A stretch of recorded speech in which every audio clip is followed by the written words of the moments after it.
శ్రీ గురుభ్యో నమః శ్రీమాత్రే నమః. ఈరోజు ఉపాసమహిలో మా విశిష్ట అతిథి శ్రీ వేమూరి రామచంద్రరావు గారు. రామచంద్రరావు గారు ఎన్నో ఏళ్ళ బట్టి ఒక విష్ణు సహస్రనామం పారాయణను పిల్లలకి ఎంతో సులభంగా 15 రోజుల్లో నేర్పించే ప్రాక్టీస్ చేస్తున్నారు. ఈ విషయాలపై మనం రామచంద్రరావు గారిని అసలు పిల్లలకి ఎంత త్వరగా విష్ణు సహస్రనామం నేర్పించడం ఎలా సాధ్యపడింది? ఎందుకంటే విష్ణు సహస్రనామం అనంగానే అందరి ముందు భయపడేది, చాలా కష్టంగా పలికేది అనేసి. అలాంటి దాన్ని కూడా 15 రోజుల్లో రామచంద్రరావు గారు పిల్లలకి ఎంతో ప్రీతిపాత్రంగా, ఎంతో వాళ్ళకి మనసుకు హత్తుకునేలాగా నేర్పిస్తున్నారు. ఈరోజు దాని వివరాల గురించి మనం తెలుసుకుందాం అండి. నమస్కారం రామచంద్రరావు గారు. రామచంద్రరావు గారు, మీరు సీఏ ప్రాక్టీస్లో ఉన్నారు. సీఏ ప్రాక్టీస్ అంటేనే అసలు చాలా క్లిష్టమైనది, ఎంతో బిజీ స్కెడ్యూల్స్ ఉంటాయి. అలాంటి బిజీ స్కెడ్యూల్లోంచి మీరు విష్ణు సహస్రనామాన్ని పిల్లలకి ఎంతో సులువుగా నేర్పించాలన్న తలంపు మీకు అసలు ఎలా కలిగింది? అది కాకుండా 15 రోజుల్లో మీరు నేర్పించేస్తున్నారు పిల్లలకి. అసలు దీని గురించి మాకు కొంచెం వివరంగా చెప్తారా? తప్పకుండానమ్మా. ఓం నమో భగవతే వాసుదేవాయ.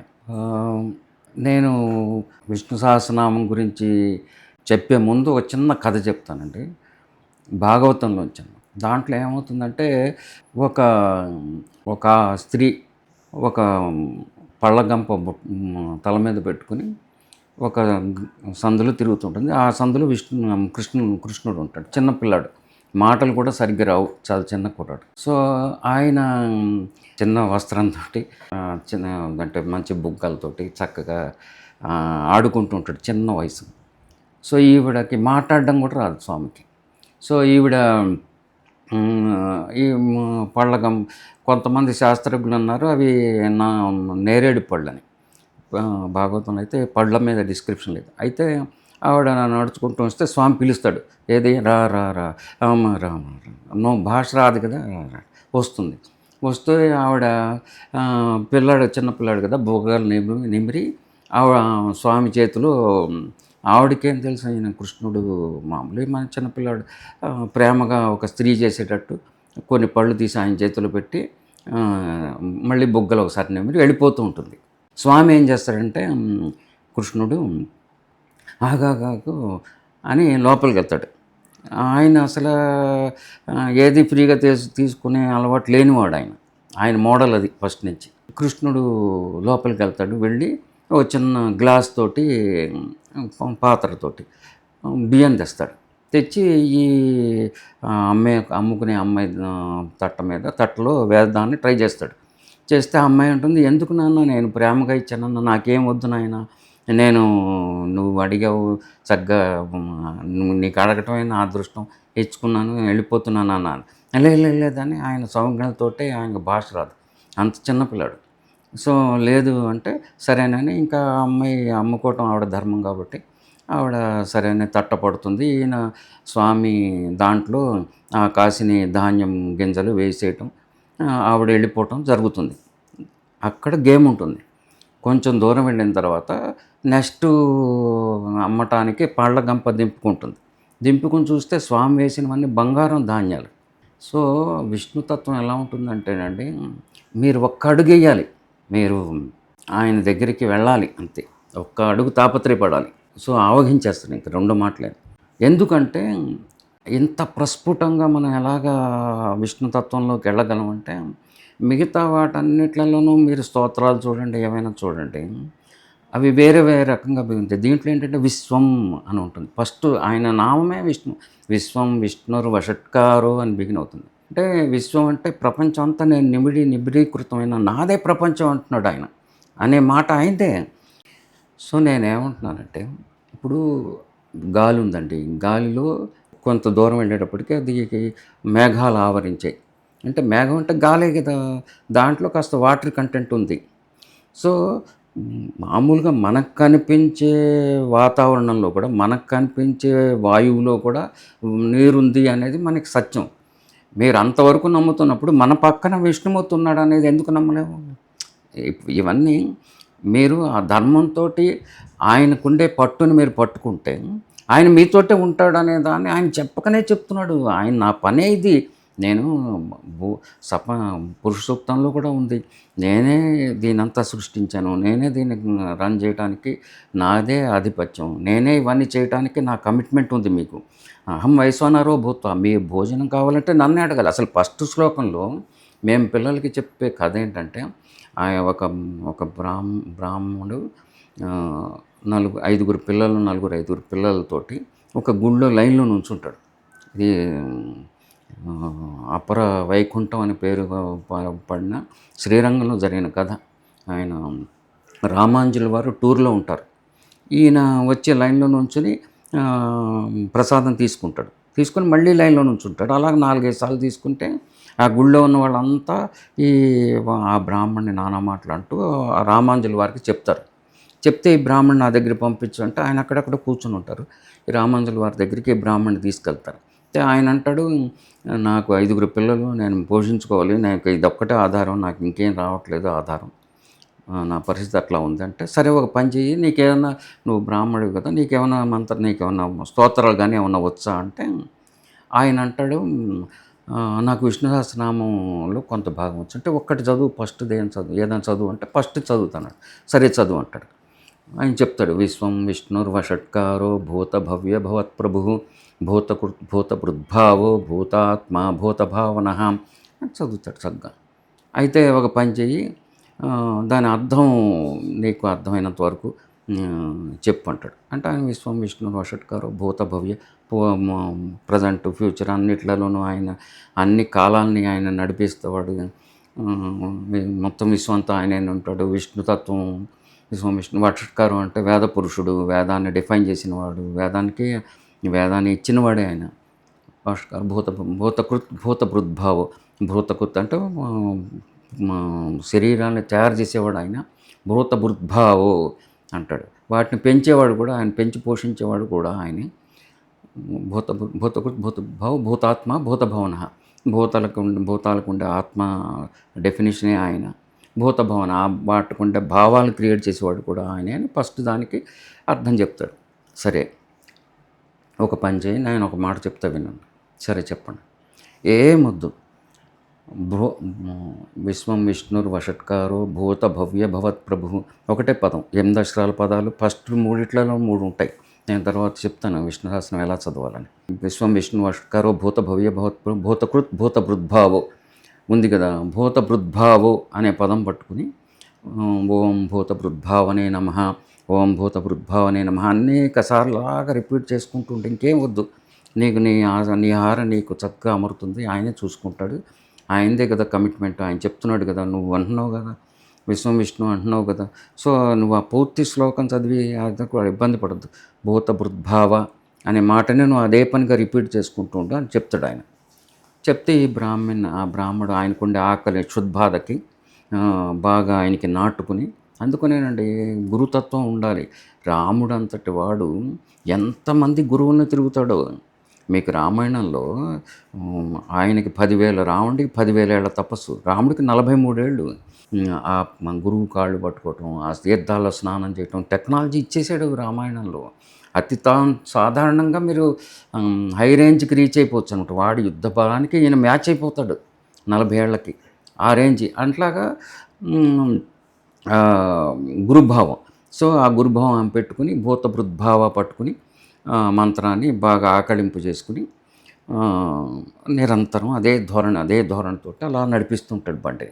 స్వచ్ఛంగా ఎప్పుడూ అసలు విశ్వం విష్ణు, నేను మా దగ్గరికి వచ్చే స్టూడెంట్స్ ఫస్ట్ శ్లోకం ఒక్కటే తరుగు నేర్చుకోండి సార్, తెచ్చుకుంటారు పిల్లలు, మిగతా అన్నీ ఆయనే నేర్పేస్తాడు భయ. చాలా సింపుల్ స్తోత్రం. ఫస్ట్ది మాత్రం కొంచెం కష్టం, ఎందుకంటే ఆయన దగ్గరికి వెళ్ళటం కొంచెం టిపికల్. తర్వాత నుంచి ఇంకా ఆయన బాధ్యతే. సో ఫస్ట్ జాగ్రత్తగా నేర్చుకోండి అనే మాట చెప్తూ ఉంటాం. ఇలాగే భూతభృద్భావ నేర్పించి ఆ మాటని బాగా స్పష్టంగా ఎలా పలకాలి అనేది ఒక 10 సార్లు ఆయనతో చెప్పించి రామానుజుల వారు వెళ్ళిపోతారు. సరే ఆయన రామానుజుల గారు శ్రీరంగం ట్రిప్ అయిపోయి ఆయన వెళ్తూ ఉంటాడు. ఒక నది దగ్గర పడవ ఎక్కబోతూ ఉంటాడు. ఒక ఆయన వచ్చి కాళ్ళు పట్టుకుంటాడు. ఎవరని చూస్తే ఆ బ్రాహ్మడు. ఆయన చెప్తాడు, సార్ మీరు ఇవాళ వెళ్ళిపోతున్నారని మీకు చెప్పడానికి వచ్చానండి.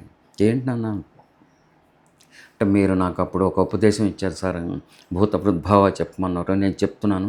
రోజు మీరు ప్రసాదం పంపుతున్నారు సార్, ఓ చిన్న పిల్లాడితోటి రోజు ప్రసాదం వస్తుంది, హాయిగా తిని మా పిల్లలు నేను హాయిగా బతుకుతున్నాం అంటే, మరి ఇవే అందరికీ చెప్పు నాయన, నేను ఎవరిని పంపట్లేదు, నీ దగ్గరికి సాక్షాత్తు కృష్ణుడే వస్తున్నాడు. సో నువ్వు చెప్పే మంత్ర ప్రభావమే తప్ప వేరే ఏం లేదు. సో ఆయన నువ్వు స్పష్టంగా చెప్తున్నావు కాబట్టి ఆయన నీకు నువ్వు నీకు కమిట్ అయిపోయి నీతోటి ఆయన ఈ పనంతా చేయించుకుంటున్నాడు. సో నీకు ఆయన ఇంకా ఎక్స్ట్రా పని చేసుకోవాలి కాబట్టి, ధర్మం కాబట్టి, నీకు వచ్చు కాబట్టి అనేక మందికి ఆ విష్ణునామం ప్రబలేటట్టు చూడు అని చెప్పి ఆయన పడవెక్కి వెళ్ళిపోతాడు. ఆ విష్ణుతత్వం ఆయన మన చుట్టూ ఉన్నాడని ఆ ప్రహ్లాదుడు ఏదైతే చెప్పాడో అవి అక్షర సత్యం. ఆయన నేను చెప్పాను కదా, గాలిలో మీకు నీరు కనిపించదు, కానీ మీరు H2O ఉంది అని గాలిని మదించి క్లౌడ్ హంటింగ్ చేసి ఇప్పుడు నీళ్లు తెప్పించుకుంటున్నాం కదా, ఎక్కడో క్లౌడ్ నుంచి దొరుకుతుంది. క్లౌడ్ కూడా ప్రిపేర్ అవుతుంది వాటర్ ద్వారానే, ఎయిర్ ద్వారానే. అక్కడికి వెళ్ళి గాలిలో వాటర్ ఏం కొట్టట్లా, గాలిలోంచి వాటర్ తీస్తున్నాం. సో ఆయన వాటరే కనిపించని వాటరే గాలిలో ఉన్నప్పుడు విష్ణువు ఎందుకుండడు? మన నమ్మకంతో ముందుకెళ్తే విష్ణు ప్రభావం త్వరగా తెలిసిపోతుంది. సో ఫస్ట్ శ్లోకమే అలాంటిది. చక్కగా మన కళ్ళతోటి ఒక్కసారి ఆ దృక్పథంతో, స్వామివారి దృక్పథంతో మనం ఒక్కసారి చూస్తే ఎంత ప్రస్ఫుటంగా కనిపిస్తుందంటే, ఇక్కడ పెర్ఫెక్ట్గా ఒక డెసిఫరబుల్ లాజిక్ ఉండటం, ఐడెంటిఫైబుల్ లాజిక్ ఉండటం అట్లా ఏముండదు. ఇంకా ఒక ప్రవాహంలోకి ఆయన పంపిస్తూ ఉంటాడు, టెస్ట్ చేసుకుంటూ ఉంటాడు. మనం ఆయనతో కమిటెడ్గా ఉండి చెయ్యి ఎలా పట్టుకోవాలో తెలుసుకుంటే చాలు. ఇవన్నీ పిల్లలకి ఇంపార్ట్ చేసి వాళ్ళకి భగవంతుడి దగ్గరికి తీసుకెళ్ళాలి. విష్ణు సహస్రం నేను నేర్పిస్తానంటే ఇవాళ రోజున ఒక స్త్రీకి కానీ ఒక తండ్రికి కానీ ఉండే సగటు ఆలోచన ఏంటంటే, ఇవి ఏమి హెల్ప్ చేస్తాయో, ఇవి మా పిల్లాడికి ఇది నేర్చుకోవటం వల్ల కలిసి వచ్చేది ఏంటని ఇలాంటివి ఏమి ఉండొచ్చు. నేను చెప్తున్న థియరీ అంతా కూడా అది విష్ణు తత్వం ఉంది. దాన్ని పిల్లాడికి లింక్ చేయటానికి నేనేదో కొంచెం టెక్నాలజీ వాడాలి. సో ఆ టెక్నాలజీ ఏంటనేది ఇదంతా ఒక 10 ఏళ్ల రీసెర్చ్ అండి. ఒక ఫైన్ మార్నింగ్ నేను తెల్లారి ఇలా చదువుతూ దీని మీద రాసుకుంటూ ఉంటే మా ఆవిడ నా దగ్గరికి వచ్చాడు, మీరు ఇవన్నీ రాసుకుంటారు ఎప్పుడైనా చెప్తారా అని. ఎందుకంటే అంత సబ్జెక్ట్ అది. నేను ఒక సబ్జెక్ట్ని 15 రోజుల్లో నేర్చుకునేటట్టు ఉండేటట్టు ఇంత టిపికల్ సబ్జెక్ట్ని ఒక చిన్నపిల్లాడు మీరు ఎంత వాడికి ఇన్ని డబ్బులు ఇస్తానన్నా వాడు వచ్చి, ఎందుకంటే వాడి క్లాస్ కాదు. సో ఇలాంటి ప్రాక్టికల్గా ఫస్ట్ ఏం చేశానంటే ఎయిమ్ ఫర్ సేవ అని ఒక కేంద్రం ఉంది, మత్స్యబోలవరంలో ఉంటుంది. వాళ్ళు పేరెంట్లెస్ను సింగిల్ పేరెంట్ చైల్డ్ వాళ్ళకి చదివిస్తారు భోజనం పెట్టించి. సో అక్కడ ఒక హాఫ్ అన్ అవర్ రామాయణం చెప్దాం, ఏవో చిన్న చిన్న స్తోత్రాలు నేర్పిద్దాం అన్న ధోరణిలో స్టార్ట్ చేసాం. ఈ పిల్లలకి ఇలాంటి స్తోత్రాలు కావాలి, వాడికి రామాయణం కావాలి, లేకపోతే వాడికి మెమరీ పెరగాలి, ఇలాంటి తాపత్రయం వాళ్ళకు ఉంటుందా లేదా అనేది నాకు తెలియదు కదా. అందుకని అరగంట పెట్టుకుందామని నేను ప్లాన్ చేశాను. అరగంట అన్నది అంటే 4 గంటలు, 3 గంటలు దాటిపోయి 4 గంటలు ఉండి వాళ్ళతో భోజనం చేసి వెళ్ళే పరిస్థితి ఉండేది నాకు. అంత ఇన్వాల్వ్ అయిపోయారు. అంటే ఇదంతా రామాయణంలో ఉండ రుచి, ఈ మెమరీ ఇంప్రూవ్మెంట్కి ఉండే టెక్నాలజీలన్నీ అక్కడే ఉండటం, ఇవన్నీ ఎవడు ప్రోబ్ చేయలేదని నా గాఢమైన విశ్వాసం. ఆ నేపథ్యంలో ఈ రామాయణాన్ని, భారతాన్ని, అలాగే ఈ విష్ణు సహస్రనామాన్ని ఇవన్నీ లింక్ చేస్తూ రకరకాల, ఇప్పుడు నేను చెప్తున్నవన్నీ రకరకాల ఇలాంటివి మీరు నాకు మొత్తం 1000 నామాలకి అనేక కథలతోటి చక్కగా మీకు నాటుకుంటూ చెప్పుకుంటూ పోగలం. ఈ నేపథ్యంలో పిల్లాడికి ఏంటంటే విష్ణువు చెయ్యి వాడి చేతులు పడిపోతుంది. ఆ పిల్లాడిని దాంట్లోకి ఫోకస్ చేయించాలి వాడి స్టైల్, ఫస్ట్ పార్ట్. రెండోది, మనం 15 రోజులు విష్ణు సహస్రనామం చెప్పటం అనేది పెద్ద ఇంపాసిబుల్ థింగ్ ఏం కాదండి. సో నేను చేసే మెమరీ ప్రోగ్రామ్ నా కుర్రాళ్ళు CAలు, ICAలు, IASలు ఇవన్నీ కొట్టిపారేయాలి. వాడికి విష్ణు సహస్రనామం ఒక కవచంలాగా దిగిపోయి ఉండాలి. సంవత్సరానికి ఒక్కసారే బీయింగ్ ప్రాక్టీసింగ్ చేయకుండా మనకు అంత టైం ఉండదు. సంవత్సరానికి 15 రోజులు ఇస్తాం అని ఇక్కడ శంకర్ మఠంలో బిగిన్ చేసాం. వాళ్ళు పాపం చాలా, వాళ్ళకి నేను అనేక కృతజ్ఞతలు చెప్పాలి. నల్లకుంట శంకర మఠం వాళ్ళు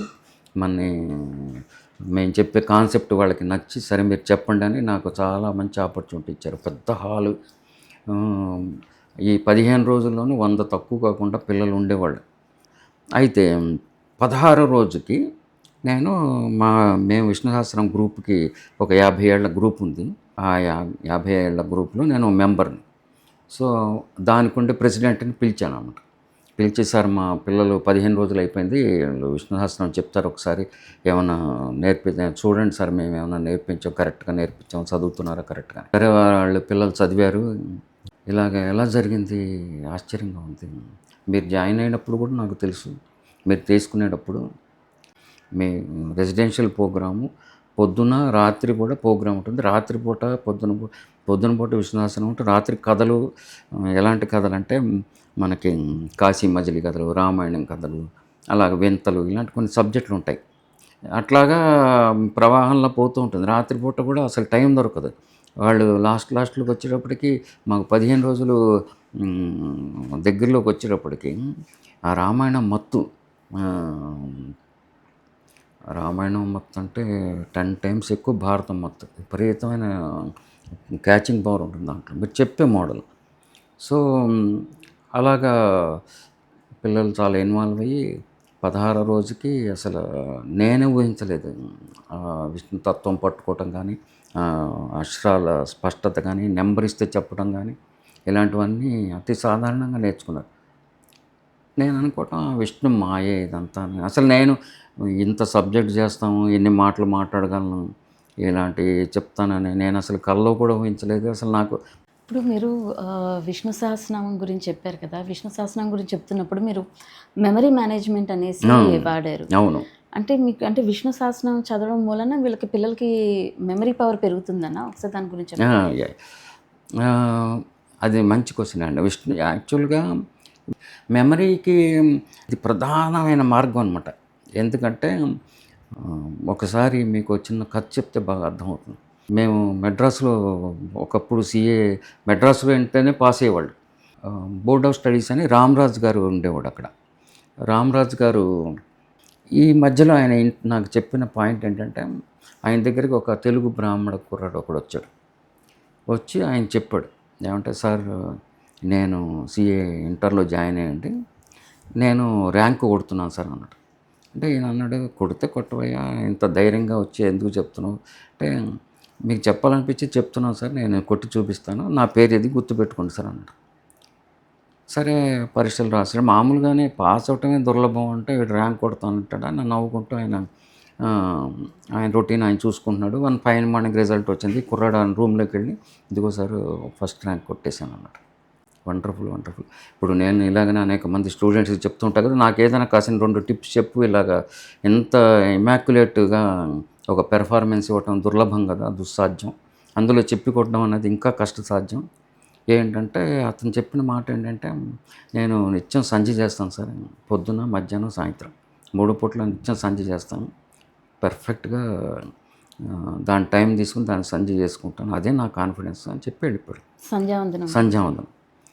మనకున్న చిన్నపిల్లల నుంచి మనకుండే తల్లిదండ్రులు, మనకుండే విజ్ఞతనంతా వదిలేసి ఏం ఆలోచిస్తున్నామో, ఎక్కడ పోతున్నామో నాకు అర్థం కాదు. అంటే తల్లిదండ్రులు ఎలా ప్రోత్సహించాలంటారు మరి పిల్లలకి? ఎందుకంటే చిన్న శ్లోకం చదవడానికి వాళ్ళు స్కూల్ టైమింగ్స్ అయిపోతూ ఉంటాయి. ఏదో ఇప్పుడు పెద్దవాళ్ళే కాదు, పిల్లలకు కూడా బిజీ స్కెడ్యూల్ అన్నది ఒకటి వచ్చేసింది. ఏమి చెప్తే మీరు పిల్లల్ని ప్రోత్సహించి విష్ణు సహస్రనామం వైపు తీసుకురావాలంటారు? మన బట్టే అది మనకుండే వాతావరణం ఉంటుంది. మీరు అసలు ఇంట్లో మన దేవతార్చనకిను, మన విష్ణు సహస్రనామానికి, లేకపోతే మనకుండే స్తోత్రాలకి మనకి సంబంధం లేనట్టు బతికితే వాడు ఏమాత్రం నేర్చుకుంటాడు? వాడికి ఏం అవగాహన ఉంటుంది? ఏం సరదా ఉంటుంది? అంటే తల్లిదండ్రులు కూడా ప్రాక్టీస్ చేయాలి. ఆ విధంగా పిల్లలకి క్యూరియాసిటీ క్రియేట్ చేసి ఆ వైపు నుంచి వీళ్ళ ఆధ్యాత్మిక మార్గంలోకి ప్రయాణం చేయాలి. ఇప్పుడు మీరు పిల్లల గురించి చెప్పారండి. అంటే పిల్లలకి ఇప్పుడు మెయిన్ కాన్సెప్ట్ మీరు క్రియేట్ చేసిన ఇంట్రెస్ట్ ఏంటి అంటే మెమరీ పవర్ బాగా పెరుగుతుంది. అది తల్లిదండ్రులకు కూడా క్యూరియాసిటీ ఉంటుంది. ఇది చదవడం వల్ల మా పిల్లల మెమరీ పెరుగుతుంది, తద్వారా ఏంటంటే పిల్లల చదువుల్లో కూడా ఎక్సెల్ అవుతారు అనేసి ఉంటుంది. ఇప్పుడు పిల్లల విషయం మనకి క్లియర్గా అంటే ఎడ్యుకేషన్లో అది ఎంత హెల్ప్ఫుల్ అవుతుంది అనేది మనకి క్లియర్గా అర్థమవుతుంది. ఇప్పుడు మామూలుగా చూస్తే పెద్దవాళ్ళని చూస్తే నేను భగవంతుడి వైపుకి వెళ్ళాలి అంటే మధ్యలో ఎన్నో రకాల కమిట్మెంట్స్, ఎన్నో రకాల ప్రాబ్లమ్స్, ఫైనాన్షియల్ ప్రాబ్లమ్ అవనియండి, హెల్త్ ఇష్యూ అవనియండి, ఏదో ఒకటి మధ్యలో మనకి వస్తూనే ఉంటాయి. అవును అంటే ముందు ఆయన వైపు మనసు పెట్టాలి అంటే మధ్యలో ఈ డిస్టర్బెన్సెస్ ఉంటూ ఉంటాయి అవును కదా. అవును సో ఈ విధంగా అంటే నేను ఒక విష్ణు సహస్రనామం నేను ఆయన్ని పట్టుకోవాలంటే మధ్యలో నాకు ఈ ప్రాబ్లమ్స్ ఉన్నాయి. అవును నేను విష్ణు సహస్రనామం చదివితే నా మార్గం ఇవన్నీ కూడా ఈ కర్మఫలాలు ఇవన్నీ కూడా నాకు సాల్వ్ అయిపోతూ, అవును ఈ హెల్త్ ఇష్యూస్ కానీ ఇలాంటివన్నీ సాల్వ్ అయిపోతూ నేను భగవంతుడి వైపు నేను వెళ్ళగలనా ఉమ్. అంటే సొల్యూషన్ చూసుకుంటూ, ఉన్న అవును. ఇష్యూస్కి సొల్యూషన్ చూసుకుంటూ నేను విష్ణు సహస్రనామం వైపు నా ప్రయాణం చేయగలనా, ఉమ్. ఇది ఒక్కసారి నాకు అదే. చెప్తారా? మీకు ఒక కథ చెప్తే బాగా అర్థమవుతుందండి. ఇప్పుడు ఆ,